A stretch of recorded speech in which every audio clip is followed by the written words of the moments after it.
નમસ્તે વિદ્યાર્થી મિત્રો, હાર્દિક સર એકેડમી યુટ્યુબ ચેનલમાં આપ સૌનું ખૂબ ખૂબ સ્વાગત છે। આજનો જે વિડીયો છે એમાં આપણે ચર્ચા કરીશું 12મી ઓક્ટોબરના તમામ અગત્યના કરંટ અફેર। તો કરંટ અફેરની પીડીએફ ઈબુક અને ટેસ્ટ સિરીઝ તેમજ વર્તમાન પત્રિકાઓ મેળવવા માટે તમે આપણી એન્ડ્રોઇડ એપ્લિકેશન છે એ ડાઉનલોડ કરી શકો છો। ડિસ્ક્રિપ્શનમાં પણ લિંક છે, ત્યાંથી પણ તમે ડાઉનલોડ કરી શકો છો। ડિસ્ક્રિપ્શનમાં વોટ્સએપ ચેનલની પણ લિંક છે, એને પણ જોઈન કરી શકો છો। ગવર્મેન્ટ જોબની એની અપડેટ માટે બધી માહિતીઓ તમને એમાંથી મળતી રહેશે। આ પ્રકારે વર્તમાન પત્રિકા છે એમાં બે જ પેજની અંદર છે દિવસના જે પણ અગત્યના કરંટ અફેર છે માત્ર બે પેજમાં સમાવી દઈએ છીએ, જેની તમે પ્રિન્ટ આઉટ લઈ શકો છો, ઇન્ટરનલ સ્ટોરેજમાં ડાઉનલોડ પણ કરી શકો છો। બે ક્વેશ્ચન તમારા માટે, સામાજિક અધિકારીતા શિબિર છે એનું આયોજન ભારતનું કયું મંત્રાલય કરે છે, અને 2018 એરવિન એઝ અ હીરો ઓસ્કરમાં નોમિનેટ થઈ આ કઈ ભાષાની ફિલ્મ છે। બે ક્વેશ્ચન તમારા માટે। શરૂ કરીએ આજનો વિડીયો 12મી ઓક્ટોબરના કરંટ અફેર। સૌથી પહેલો ક્વેશ્ચન આજના વિડીયોમાં, હાલમાં જ વર્ષ 22 માટે CSIR દ્વારા શાંતિ સ્વરૂપ ભટનાગર પુરસ્કારથી કુલ કેટલા વૈજ્ઞાનિકો છે એને સન્માનિત કરવામાં આવ્યા છે। હવે અહીં તમારે વૈજ્ઞાનિકોના નામ યાદ નથી રાખવાના, ખાલી આંકડો કહેવાનો છે કે ભાઈ કેટલા વૈજ્ઞાનિકો છે જેને શાંતિ સ્વરૂપ ભટનાગર પુરસ્કાર મળ્યો છે। 2022 માટે કુલ 12 વૈજ્ઞાનિકોને આપવામાં આવ્યો છે, તો ઓપ્શન બી આપણો આન્સર થશે। હાલમાં જ કુલ 12 વૈજ્ઞાનિકો છે એને શાંતિ સ્વરૂપ ભટનાગર પુરસ્કાર છે એ આપવામાં આવ્યો છે, બરાબર। તો આ શાંતિ સ્વરૂપ ભટનાગર પુરસ્કાર છે એ શાંતિ સ્વરૂપ ભટનાગરના નામ ઉપરથી એને નામ આપ્યું છે। શાંતિ સ્વરૂપ ભટનાગર કોણ હતા? તો CSIR ના સૌથી પહેલા મહાનિદેશક હતા। 1942 થી લઈને 1954 સુધી, બરાબર, તે CSIR ના મહાનિદેશક તરીકે તેમણે કાર્ય કરેલું હતું। CSIR એનો સ્થાપના દિવસ 26 સપ્ટેમ્બરે હોય છે, તો દર વર્ષે 26 સપ્ટેમ્બરે આ શાંતિ સ્વરૂપ ભટનાગર પુરસ્કારો જાહેર કરવામાં આવે છે। આ એનો રૂલ છે। તો દર વર્ષે છે 26 સપ્ટેમ્બરે આ શાંતિ સ્વરૂપ ભટનાગર પુરસ્કાર જાહેર થાય છે। ઇનામ રૂપે શું મળે? તો કે 5 લાખ રૂપિયાનો રોકડ પુરસ્કાર મળે છે। તો આ 12 વ્યક્તિઓને 5 લાખ રૂપિયાનો રોકડ પુરસ્કાર મળશે। CSIR છે એ કયા મંત્રાલય અંતર્ગત કાર્ય કરે છે? વિજ્ઞાન અને ટેકનોલોજી મંત્રાલય અંતર્ગત કાર્ય કરે છે। અને હાલમાં આના જે ડીજી છે, બરાબર, હાલમાં આના જે મહાનિદેશક છે એ સૌથી પહેલા મહિલા મહાનિદેશક બન્યા છે। એમનું નામ છે નલ્લા થાંબી કલાઈ સેલ્વી, તેમને ખાસ યાદ રાખશું। વર્લ્ડ આઈ સાઇટ ડે આની ઉજવણી ક્યારે કરવામાં આવે છે? તો વર્લ્ડ આઈ સાઇટ ડે આ દર વર્ષે છે ઓક્ટોબર મહિનાના બીજા ગુરુવારે ઉજવે છે। તો આજે ઓક્ટોબર મહિનાનો બીજો ગુરુવાર છે, અહીંયા 12 ઓક્ટોબર ઓપ્શનમાં જ નથી, તો આપણે 12 ઓક્ટોબર છે, બરાબર, એક ઓપ્શન ચેન્જ કરી નાખીએ, તો અહીંયા ઓપ્શન એ ને 12 ઓક્ટોબર કરી નાખીએ, તો આપણો આન્સર થશે ઓપ્શન એ। તો 12 ઓક્ટોબરે વર્લ્ડ આઈ સાઇટ ડે આ વખતે ઉજવવામાં આવેલો છે। દર વર્ષે 12 ઓક્ટોબરે નથી આવતો, દર વર્ષે ક્યારે આવે? તો કે ઓક્ટોબર મહિનાના બીજા ગુરુવારે આ દિવસ ઉજવવામાં આવે છે। તો આ વખતે 12 ઓક્ટોબરે આવ્યો, એટલે આ વખતે વર્લ્ડ આઈ સાઇટ ડે છે એની ઉજવણી 12 ઓક્ટોબરે કરવામાં આવેલી હતી। થીમ શું છે? Help us give site and change live together. તો આ એની થીમ છે, થીમ પણ આપણે યાદ રાખીશું। સૌથી પહેલી વખત છે 8મી ઓક્ટોબરે 1998માં વર્લ્ડ આઈ સાઇટ ડે ઉજવવામાં આવેલો હતો। તો એટલા અગત્યના મુદ્દાઓ છે એમાંથી આપણે યાદ રાખીશું, બરાબર। વિશ્વ સંધિવા દિવસ આની ઉજવણી ક્યારે કરવામાં આવી હતી? તો આ પણ 12 ઓક્ટોબરે ઉજવાય છે, વિશ્વ સંધિવા દિવસ।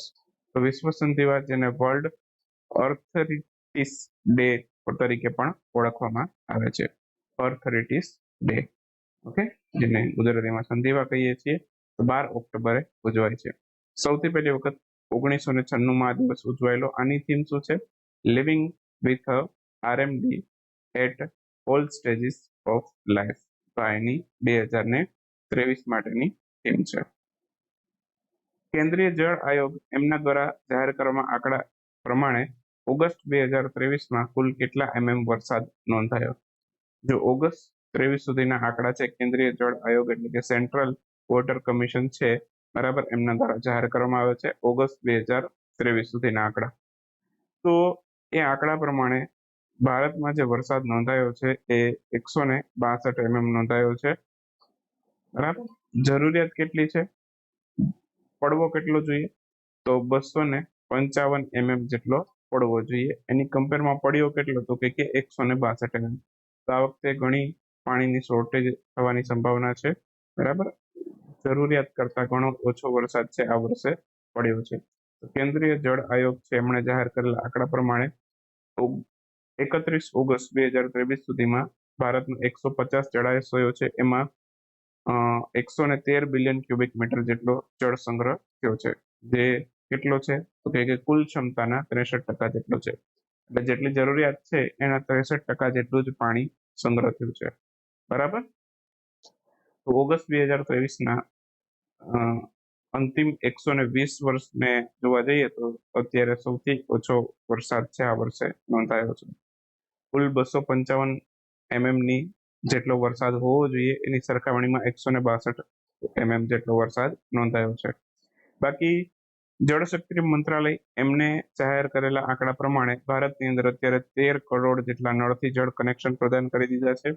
અને પ્રત્યેક વ્યક્તિને કેટલું પાણી આપવામાં આવશે તો કે પ્રતિ દિવસ 55 લીટર પાણી છે આપવામાં આવશે. એના માટે પાણી તો હોવું જોઈએ. આ વખતે વરસાદ બહુ ઓછો નોંધાયેલો છે, બરાબર, જેના કારણે આમાં પણ તકલીફ પડી શકે છે. બાકી હાલની અંદર છે ભારતના કુલ 6 રાજ્ય અને 3 કેન્દ્ર શાસિત પ્રદેશો છે, બરાબર, એ 100% હરઘલ જલ બની ગયા છે. ભારતનું સૌથી પહેલું રાજ્ય જે હરઘલ જલ બન્યું તે છે ગોવા. ભારતનું સૌથી પહેલું યુનિયન ટેરિટરી એટલે કે કેન્દ્ર શાસિત પ્રદેશ જે હરઘલ જલ બન્યું એનું નામ છે દીવ દમણ દાદરા નગર હવેલી. અને સૌથી પહેલો જિલ્લો જે હરઘલ જલ બન્યો એમનું નામ છે મધ્યપ્રદેશનું બુરહાનપુર. હાલમાં જ કયા રાજ્ય દ્વારા રાષ્ટ્રીય શિક્ષા નીતિ 2020માં થોડા સુધારા કરી અને પોતાની રાજ્ય શિક્ષા નીતિ 2023 જાહેર કરી છે? તો રાષ્ટ્રીય શિક્ષણ નીતિ નેશનલ એજ્યુકેશન પોલિસી છે એમાં સુધારા કરી અને આ રાજ્ય છે એના પોતાની રાજ્ય શિક્ષા નીતિ એટલે કે સ્ટેટ એજ્યુકેશન પોલિસી જાહેર કરી છે. રાજ્યનું નામ છે પશ્ચિમ બંગાળ. ઓપ્શન સી આપણો આન્સર થશે. તો હાલમાં જ પશ્ચિમ બંગાળ રાજ્યની સરકારે રાષ્ટ્રીય શિક્ષા નીતિ છે 2020 એમાં અમુક અંશે સુધાર કરીને આ નીતિ લાગુ કરી છે. નેશનલ એજ્યુકેશન પોલિસીનું માળખું શું છે તો કે 5+3+4+4, બરાબર, 5+3+4+4, બરાબર. તો આ નેશનલ એજ્યુકેશન પોલિસીનું માળખું છે. પણ આ પશ્ચિમ બંગાળે પોતાની રાજ્ય શિક્ષા નીતિ છે એનું નવું માળખું શું રાખ્યું છે તો એણે પોતાનું માળખું રાખ્યું છે 5+4+2+2. તો આ રીતનું એણે માળખું રાખ્યું છે, બરાબર. આ રાજ્ય શિક્ષણ નીતિનું પશ્ચિમ બંગાળનું માળખું છે. બાકી પશ્ચિમ બંગાળની સરકારે ધોરણ 5 થી 8 સુધી છે 3 ભાષાને ફરજિયાત કરી છે, જેમાં બીજી ભાષા તરીકે બંગાળી ભાષા ફરજિયાત છે. બાકીની સ્ટુડન્ટ છે પોતાની રીતે સિલેક્ટ કરી શકે છે. 3 ભાષા તો ભણવાની છે, બરાબર. બીજી કમ્પલસરી બંગાળી છે. રાષ્ટ્રીય મૂલ્યાંકન કેન્દ્ર એને નામ આપ્યું છે પરખ. આ રાષ્ટ્રીય મૂલ્યાંકન કેન્દ્ર છે એને પણ નેશનલ એજ્યુકેશન પોલિસી અંતર્ગત લોન્ચ કરવામાં આવ્યું છે, એને પણ આપણે યાદ રાખીશું. અને બાકી નેશનલ એજ્યુકેશન પોલિસી એના અંતર્ગત છે જીડીપીના કુલ 6% એ શિક્ષા પાછળ ખર્ચવા ફરજિયાત કર્યા છે. ઓકે. અને નેશનલ એજ્યુકેશન પોલિસી પ્રમાણે ભાષાઓની વાત કરીએ તો ધોરણ 9-10 ની અંદર છે 3 ભાષાનો અભ્યાસ ફરજિયાત કરવાનો છે, જેમાં 2 ભાષા ભારતીય હોવી કમ્પલસરી છે. અને ધોરણ 11માં 2 ભાષાનો અભ્યાસ કરવાનો ફરજિયાત છે, બરાબર.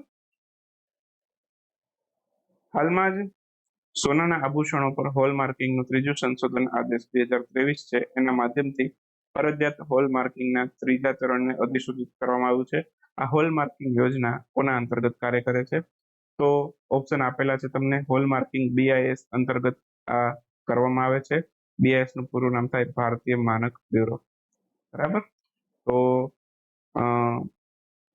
સોનાના આભૂષણો પર હોલમાર્કિંગ માટે 3જું સંશોધન આદેશ જાહેર કરવામાં આવ્યું છે, જેના અંતર્ગત હોલમાર્કિંગનું 3જું ચરણ શરૂ કરવામાં આવ્યું છે. ભારતીય માનક બ્યુરો એટલે કે બ્યુરો ઓફ ઇન્ડિયન સ્ટાન્ડર્ડ એના અંતર્ગત આ હોલમાર્કિંગ યોજના શરૂ કરવામાં આવી છે. સૌથી પહેલું ચરણ છે એ 23 જૂન 2021ના રોજ શરૂ થયું. ભારતના 256 જિલ્લાની અંદર આ લાગુ કરવામાં આવ્યું હતું ફરજિયાતપણે. બીજા ચરણમાં કુલ 32 જિલ્લાની અંદર વધારાના 32 જિલ્લામાં આ લાગુ કરવામાં આવ્યું. અને હવે 3જા ચરણમાં બાકીના 55 જિલ્લા છે એમાં આ લાગુ કરવામાં આવેલું છે, બરાબર.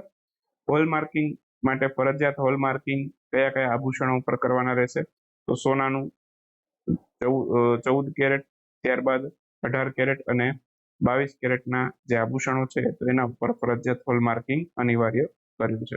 બાકી વોટ્સએપ ચેનલની લિંક ડિસ્ક્રિપ્શનમાં છે, ત્યાંથી તમે જોડાઈ શકો છો. તમામ સરકારી અપડેટ અને બીજી અગત્યની માહિતીઓ માટે તમે આપણી વોટ્સએપ ચેનલ જોઈન કરી શકો છો. હાલમાં જ કયા રાજ્યની સરકાર દ્વારા સાગર પરિક્રમા યોજના એના 9મા ચરણની શરૂઆત કરવામાં આવી છે? તો સાગર પરિક્રમા યોજનાના 9મું ચરણ છે એની શરૂઆત છે એ તમિલનાડુથી કરવામાં આવી છે. તો આન્સર આવશે તમિલનાડુ. તો અહીંયા સાગર પરિક્રમા યોજના છે એની વાત કરીએ તો 9મું ચરણ છે એનું ઉદ્ઘાટન કોણે કર્યું? તો પરસોત્તમ રૂપાલા, કેન્દ્રીય મંત્રી.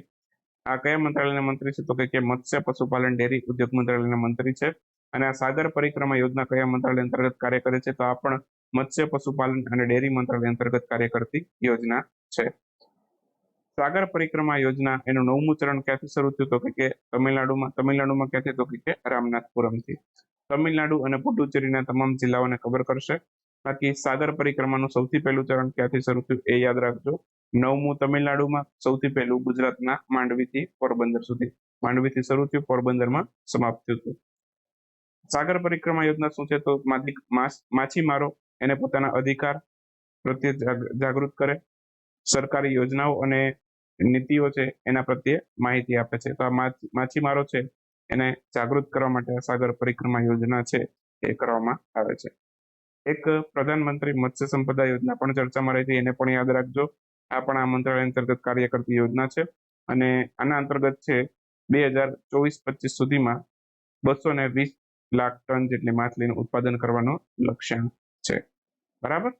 તો આટલા મુદ્દાઓ છે એમાંથી અગત્યના છે. લક્ષ્યાંક છે એટલે ખાસ પૂછી શકે છે પરીક્ષાની અંદર, એટલા માટે અહીંયા લીધું છે. હાલમાં જ ભારતના કુલ કેટલા રાજ્યમાં વિધાનસભાની ચૂંટણીની નવી તારીખો જાહેર કરવામાં આવી છે? તો ભારતના કુલ 5 રાજ્ય માટે વિધાનસભાની ચૂંટણીની તારીખો જાહેર કરી છે. તારીખો તમારી સામે છે. બરાબર. રાજસ્થાનની અંદર છે 23 નવેમ્બરે થશે. છત્તીસગઢમાં 2 તબક્કામાં થશે, 7 અને 17 નવેમ્બરે. પછી મધ્યપ્રદેશમાં છે 17 નવેમ્બરે ચૂંટણી થશે. તેલંગાણાની અંદર 30 નવેમ્બરે થશે અને મિઝોરમની અંદર 7 નવેમ્બર થશે.